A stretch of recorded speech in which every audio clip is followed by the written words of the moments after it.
So let's talk then about a concept that speaks to that complex balancing act, and that's sustainable development. Sustainable development is sometimes associated with very large international lending groups, such as the International Monetary Fund or the World Bank, which have been controversial for a number of reasons, but also sometimes have done arguably quite a bit of good. It depends on what we're looking at. So you have that kind of sustainable development, but sustainable development's a term you'll hear even down at the level of like a local city or developing some kind of sustainable development plan. But it does definitely have its roots in post-World War II international development.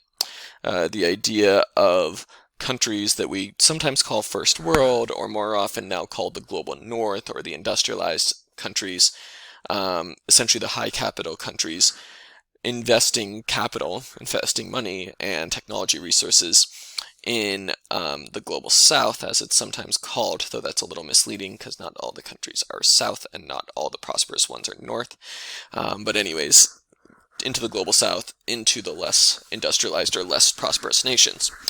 And we can think of some early examples as things that most people look back now on pretty popularly, right? The Marshall Plan, for example, and investments in Europe to bring people out of poverty post-World War II. And we can think of other really positive examples, arguably. So, Green Revolution in the 50s and 60s.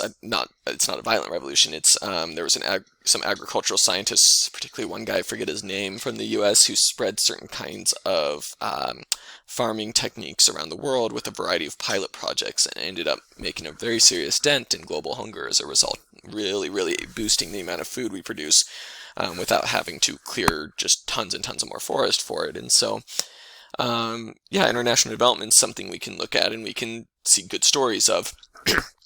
There's also definitely been critiques of it. One of the most common critiques is that the IMF and World Bank and other large groups lend money to nations in the lend money from prosperous governments to less prosperous governments in the global south, and that very often requires structural adjustment, which basically means that the conditions of the loan are predicated on, here is money to help develop your economy, maybe, invest into industry, get some new kinds of machinery, things like that can really help you grow your economy and provide for people. But you're going to reduce or eliminate tariffs so that trade can happen easier with other countries. You are going to either reduce spending or increase taxes, right? Austerity measures. You are going to potentially privatize some of the industries that are currently publicized. So if it's like a government-run oil company, maybe now it's supposed to be put in the hands of private oil companies. Now, all of that may sound really good or really bad, or maybe a mixed bag, perhaps depending on where you are in terms of your fiscal politics. But it is certainly kind of lens towards a critique that part of what these loans do is sort of a neocolonial move of bringing these countries into an economic order where they don't have as much power, and the quote global north or the west are kind of extracting profit. Yes, they're putting money in, but they're also doing that to get products out, right? To get timber or oil or whatever it is. So it's certainly been critiqued. And over time, there have been attempts to reform that and to do it less of an overt structural adjustment and more of the nation coming up with their own plans to be more fiscally solvent. That's also been somewhat critiqued. So the argument rages on. At the same time, right, we could critique the critique of development. People tend to respond, yes, these programs aren't perfect, but at the same time, they can be improved, and there needs to be something given the rampant poverty faced in various parts of the world. It is not right for prosperous nations to just not do anything, and these are, so we need some kind of programs. So this is Dr. Kim. He is a medical anthropologist, very well known, formerly with the group's Partners in Health, with his longtime collaborator, the late recently departed Paul Farmer. And he has made some pretty significant, he tried to make a variety of changes at the World Bank. I heard him talk one time, he was talking about, though there's a lot of momentum in an organization like that, right? He was elected to be the president, he brought a really valuable perspective as a medical anthropologist, tried to shake things up, but at the same time there's a lot of momentum, right? And also there are some programmatic realities. So critiques going both directions. So that's international development, but what's sustainable development? Okay, well, sustainable development is something we started to hear about early in the 70s, and then even more in the 80s, and then in the 90s is sort of like concepts and terms and buzzwords sometimes do kind of caught fire in the 90s and spread everywhere, to the point where now people would say that it's like an overarching paradigm for the United Nations, right? Like a central defining concept for the United Nations. Sustainable development is the idea that we have to balance economic development with environmental and social development. That if we are going to do this situation where, whether it's a country trying to increase its own economy internally, or whether it's outside entities investing capital in, whatever it may be, when a country is trying to increase its economy, provide more, that it needs to be done in a way that is viable, right? As this model shows, this is from a 2004 paper, I think. Viable, meaning that it's not just economic growth, but it's economic growth where the environment is still well maintained. So it's not economic growth that works really well for 15 years or 50 years even, and then crashes the whole thing, right? One of the concerns that one could raise about palm oil issues. It needs to be viable, and also viable in the sense that we're not sort of shooting ourselves in the foot as people that care about the environment and getting rid of a bunch of endangered species, right? Or having worse environmental externalities elsewhere. Let's say you could keep the palm oil plantations going for many decades with a lot of pesticides and fertilizers, but those have to come from somewhere, right? Like we talked about with the phosphate reading you did a few weeks ago.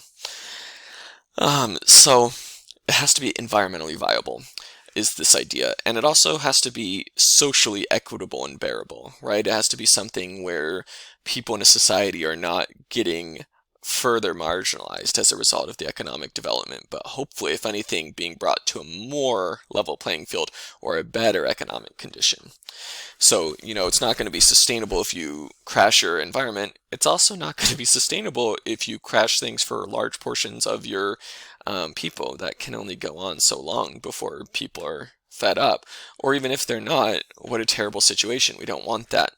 So the idea of sustainable development for the UN, for the World Bank, for tiny little city government, is development, this is a famous quote from one of the first definitions of it, development that meets the needs of the present without compromising the ability of future generations to meet their own needs. And people would typically say, again, it should balance environmental, economic, and then social and cultural concerns. When you think of sustainable development in those terms, it's not an entirely foreign concept to concepts that we've seen in other cultural contexts entirely. So it's very, very different from, but it doesn't have zero similarities with the concept of 7 generations. It's a term you hear in a lot of indigenous writing nowadays, particularly Native North American writing by First Nations people, Native American people, Alaska Native people. One of its main originations is from the Haudenosaunee Confederacy, which was in terms of homeland, a 5-nation governing force over a huge chunk of what we now think of as New York. Governed in part through it's actually a fascinating story. I can tell you sometime. They traditionally had a longhouse governing structure where they would have 2 councils of people meet together in a longhouse and make decisions and then pass it up to sort of a final decision maker. If that sounds like the US government, ding, ding, ding, you get a cookie. Some people feel that this was a big major influence on the US Constitution, was people like Ben Franklin observing this kind of government by Haudenosaunee people.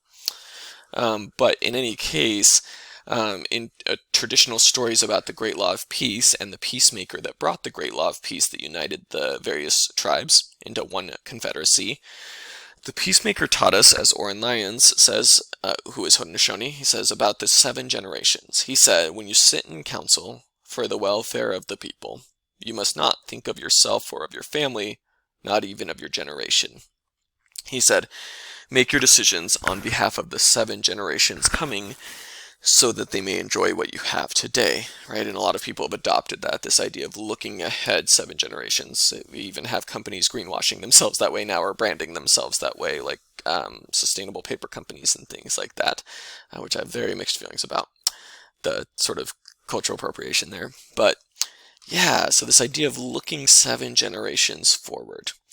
Vine Delora, a Lakota author, says instead his perspective on it, his understanding is that it was supposed to be your 3 generations back behind you and 3 generations forward in front of you. So your great-grandparents, your grandparents, your parents, you, or rather your generation, your children, your grandchildren, and your great-grandchildren. Basically all the people you could conceivably meet in your lifetime if you live a long time. You could conceivably meet your great-grandparents and you could conceivably meet your great-grandchildren. So 7 generations with your generation at the center. The idea of making sure everybody in the community is well provided for, and that's going to lead to sustainability over time. So clearly the concept of sustainability, the concept of let's meet our needs without sacrificing the needs of the future, has been around in many different cultures, phrased in a variety of different ways with different permutations and ideations. Specifically though, when we talk about sustainable development as kind of this international term used by powerful bodies, it kind of has its origins in the 1972 Stockholm Declaration, as well as a report filed in 1987 by the UN, was it? Or was it Conference of Parties? Either way, called Our Common Future. And then later, a variety of goals came out of that, like the 1992 Rio Declaration, where the nations of the world really overtly recognized this idea of sustainable development. Among other things, they recognized that attempts to make economic growth happen were not always compatible with people's well-being, and conversely, that attempts to conserve the environment had sometimes failed because people didn't actually buy in, and there's not any way to just like force people to respect a protected area typically. Think about how much protected areas aren't actually like literally protected by a ranger or something, and so you actually have to have local buy-in. So Rio Declaration definitely got that going more. 2000, the UN set a number of goals, the Millennium Development Goals, related to sustainable development. In 2015, they looked at the progress thus far for the Millennium Development Goals, which I think were supposed to take 25 years. And then they set the Agenda 2030, which were 17 not so much new goals, a lot of them were repeats of those goals or further refinement. They noted that some goals had been reached, a lot of goals had not, and so it's sort of like, let's rethink this and maybe define the goals better and so forth. Agenda 2030 makes it sound like really diabolical or something, and you might be thinking of like conspiracy theories and things like that. On the other hand, if you look at a lot of the goals, they don't sound terribly diabolical, and things that a lot of us would probably might at least think maybe realistic, maybe not, but either way sounds good as like an ideal. I don't think most people are like, yeah, I'd like a less peaceful world, or like, oh man, it'd be great if the fish all died, or like, yeah, we need more people in poverty, right? The goals are pretty reasonable sounding goals. Of course, the devil's always in the details and how you go about meeting those goals. The UN doesn't have a ton of power to enforce goals, right? People essentially have to, as nations come home from the UN meeting, say, yeah, that was a great idea, and then actually put in programs towards those ends. Part of what it's done, though, the Agenda 2030, is that they canceled a tremendous amount of international debt, around 50 billion of it, so that in theory, indebted Global South nations could focus efforts more on achieving equity and social goals and not just on sort of getting the most cash crops produced possible or the most mines possible to pay off their foreign debt. Now, that doesn't really engage with the underlying problematic issue of whether there should be foreign debt at all, which is another topic that's much too big for this, but it does show the power that sustainable development ideas have sometimes to enact real-world policy changes that affect the actual on-the-ground situations. So sustainable development, I'll be honest, I think as like a theoretical concept, I think is a very important concept, right? Whether we call it that or call it something different, the idea of preserving things while at the same time providing for people, I think is something that most people would look at and say, well, of course we don't want people to be in poverty. And of course, we don't want people to be hungry. And of course, we want to do all that, though. We want to feed people and make sure we're not scrapping the earth in the process. And so, and indeed, the two are necessary to each other. We can't ultimately have a healthy economy if we don't have a healthy enough environment. And so, I think it's something that most people would look at and be like, well, yeah, obviously. And sustainable development, it's one of those concepts that I can explain in 10 minutes, but also takes a lifetime of study to fully understand all the ways it plays out, all the things that don't make it possible, all the things that do make it possible, its implications, who it helps, who it doesn't. It's like environmental justice. I can explain environmental justice in 5 minutes, and yet it takes hours and hours and hours of your life to even start to kind of scratch the surface of what it really looks like in real life. But that's a bit about sustainable development. It has been critiqued by some people. Ego and Brockington wrote a paper that I've mentioned before called Neoliberal Conservation. It kind of critiques some of these sustainable development type thinking, and specifically this idea that we can both grow economies and conserve the environment at the same time. They argue that there will be trade-offs, and we need to be honest about those trade-offs. That in a world of limited resources, you can't just grow an economy and expect that not to have environmental impact. They also criticize that, a lot of these ideas are based on this idea of neoliberalism, this idea of sort of letting capitalism proliferate across the globe with less controls upon it. I don't know that that's always the case, but sometimes that's the case with sustainable development ideas. They critique that it ignores conflict, and that it actually leads to re-regulation, in the sense that now the companies gain power as you have companies moving in to grow an economy of a nation, that they then gain power even as small, less powerful nations lose power. So the palm oil plantations in Indonesia would be potentially a good example, right? You have companies that are very powerful and powerful enough to chase you off lands you traditionally used and say, hey, you can't gather fruit here. So there have been critiques then of sustainable development. Also the idea that it mutes critique, right? The idea that sustainable development is sort of this pipe dream where everybody wins, but actually not everybody can win. There will be trade-offs, but by phrasing it in this way, we have this idea, right? This kind of carrot that we're constantly chasing, that everything's going to be okay, right? We don't have to sacrifice. We don't have to restructure an economy because we don't have to make companies be less profitable or any of the things that are politically controversial. So I acknowledge those critiques of sustainable development. While liking the core idea, there have definitely been critiques, including by my fellow anthropologists. And if, admittedly, that's kind of an anthropology thing to bring up. We get all excited to save the world. Usually people go into anthropology because they really care about people. And yet at the same time, we are sometimes sort of the first ones to critique and deconstruct what we mean by saving the world, because we do on the ground research and we see how this can play out very poorly for communities. Or sometimes, as in the trustee reading you did, can play out not so much poorly, but as a bit of a meh, right? The protected area that was put in the trustee reading, it did generate tourism income, but not really a ton for the locals. It didn't really hurt their subsistence very much. But it just wasn't very helpful like it was phrased it was going to be. So anthropologists sometimes are sort of lifting the curtain, as are other social scientists, to see what this actually looks like on the ground.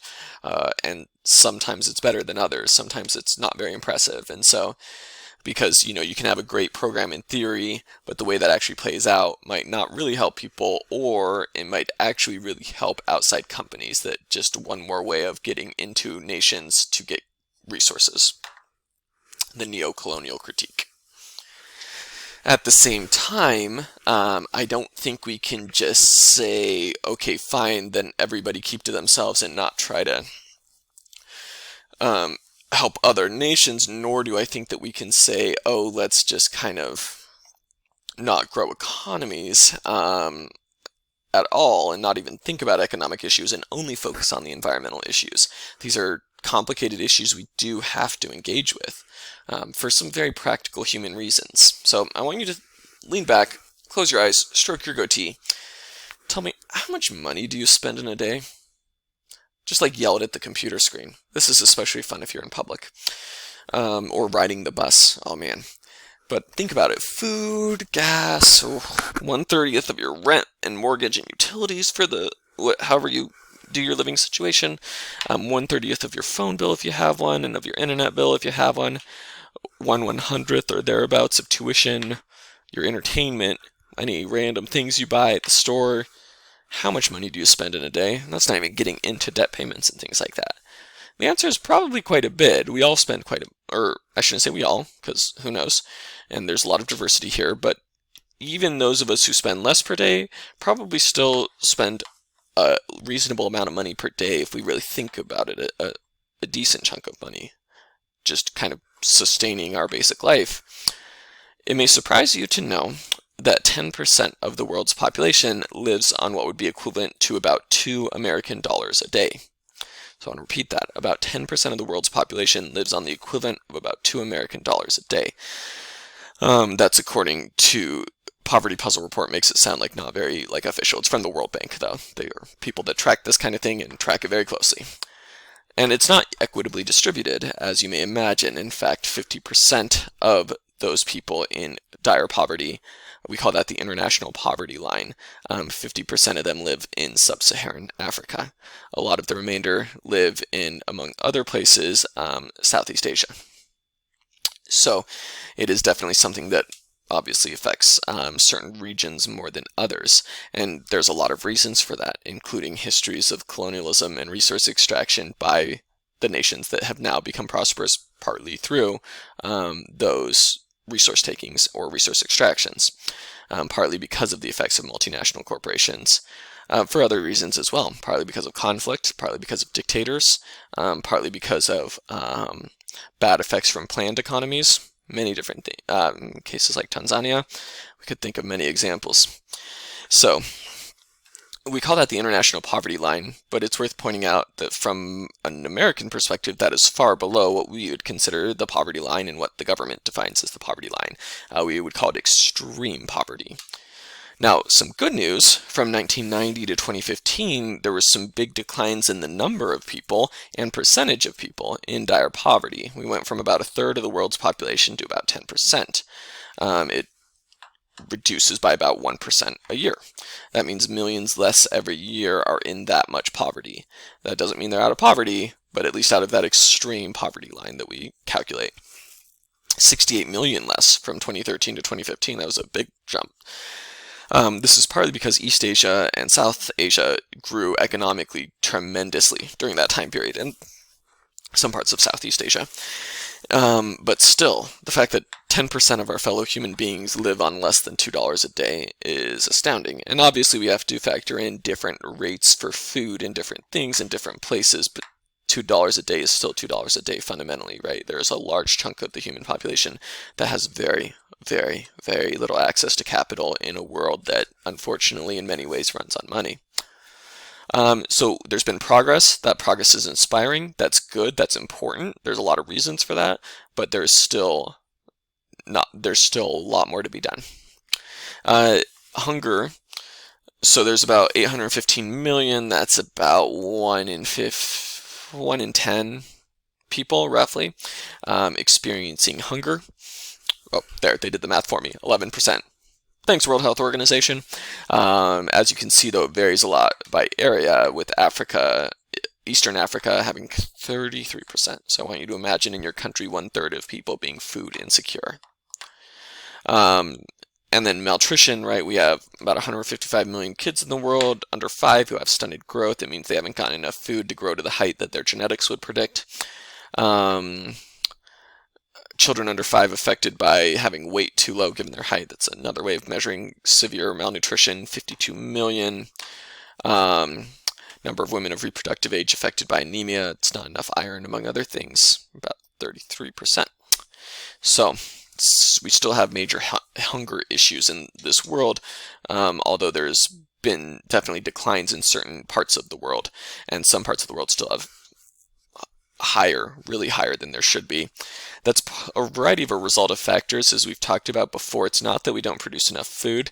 Oftentimes we have our worst famines in areas that are going through political conflict, as we are currently seeing in the present moment, of course, the tragedies going on in Ukraine.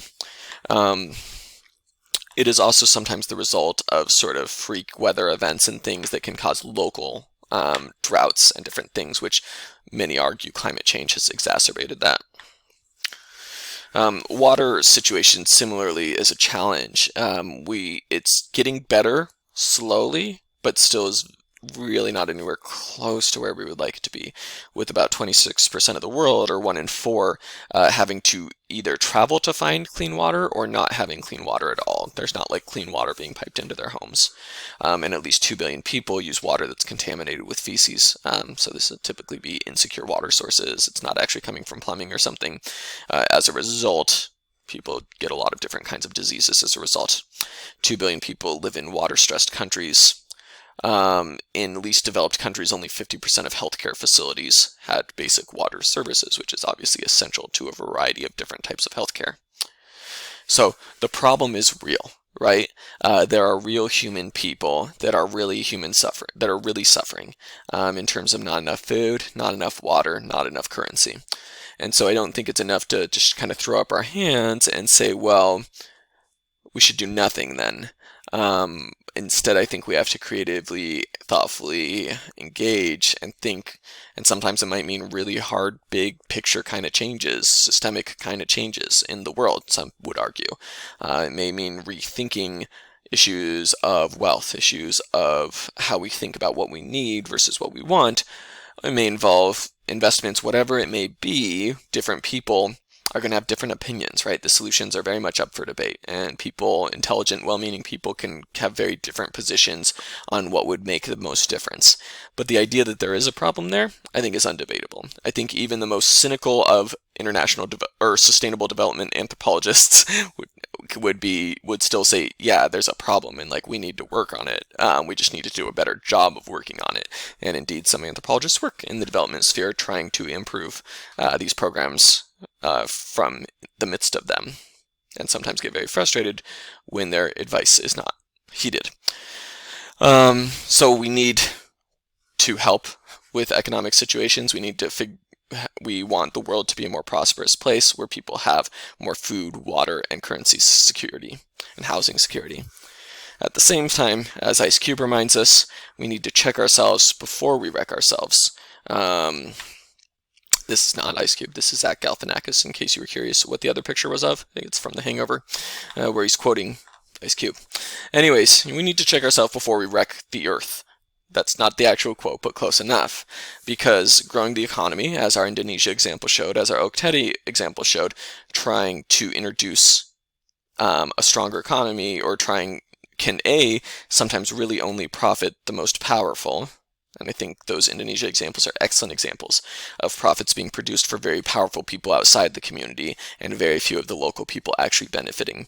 And B, at the same time, not only is it often not actually benefiting locals, but it is having a very negative effect potentially on the environment. And the environment's, I would say, kind of in a stressed out place right now. There are some environmental problems that have gotten less badder. So things like deforestation, for example. Deforestation continues, unfortunately, but since the 90s, the rate of deforestation, the rate of forest loss, has been cut in half. So we're still losing forests every year, but we're doing it slower. So that's partly because a lot of it's already been cut, but that's also partly because of a variety of different things, including things like sustainable forestry initiatives and things like that. So that's good. Also, 93% of the world's forest area is natural forest rather than things like a palm oil plantation. So, although that's from 2015, the number of palm oil plantation has increased a lot since then. So I wouldn't be surprised if this is like 10 or 15% now. But still, we have a lot of remaining forest. That's good. We have a lot of destroyed forest. That's bad. But we've made some progress on at least slowing this environmental problem. And there's other ones too, right? Like the banning of DDT in the US that many people feel like was an environmental win. Endangered species, even though it's bad how few have left the endangered species list in the US. It's promising how few have gone extinct while on the list. We at least sort of have a lot of species on life support at the moment. And so some environmental, it's not all bad news environmentally, or at least it's not all terrible news. There's progress we're making. We're able to grow more food with less environmental impact. That's good. That's really good. At the same time, we need to be able to do that because right now we use about half of the world's habitable land, human usable land, for agriculture. By the way, about most of that is actually for animals rather than crops. And this is from the old highly biased Food and Agriculture Organization, right? This is like not the most biased organization in the world, and it matches pretty well with numbers other people will give. That's a pretty common number. So we use a lot of the land already, and unless we want to really eat into this stuff, right, we need to figure out how we provide for the 10% of people that are really hungry, but do so in a sustainable manner. And at the same time, we also have to do that in a way that doesn't crash the species, right? So some species are doing fine. Other species like birds are not great, but not terrible, at least in the context of a global extinction, right? They're at like 15% to 20% threatened. That's what red, yellow, and orange are. These are basically like threatened or endangered or close to extinct. But so birds are one of our least badly affected, but that's still pretty bad, right? Whereas you have things like mammals that it's about 30%, 1 in 3, yikes. And then things like amphibians where it's even more than that, and I've seen numbers up as high as 40. I think it's decreased a little bit. So yikes, right? So there are problems. And so we have to think about that, think about providing for people, while also thinking about how we do that in a way that is sustainable. So sustainable development turns out to be, I think, an important concept, even if sometimes the way it's implemented is not great at all, depending on who's doing it and why. And sometimes things that are thought of to be sustainable development, like sustainable palm oil businesses, might be having still really bad effects locally. So these are complex questions we have to grapple with, but we do need to grapple with them, right? We need to do a good job on them. The world's depending on us. Our home is depending on us.